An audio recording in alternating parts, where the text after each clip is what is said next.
திருவாசகம் பதிகம் 42 சென்னி 10 ஸ்ரீ மாணிக்க வாசகர் திருப்பெருந்துறையுள் அருளியது. பாடல் 7. திருச்சிற்றம்பலம்.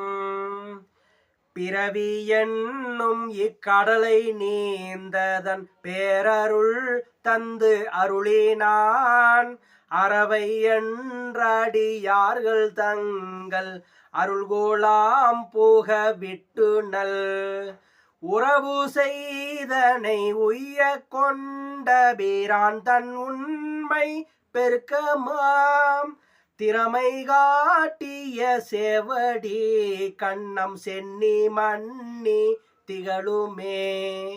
திறமை காட்டிய சேவடி கண்ணம் சென்னி மன்னி திகழுமே. திருச்சிற்றம்பலம்.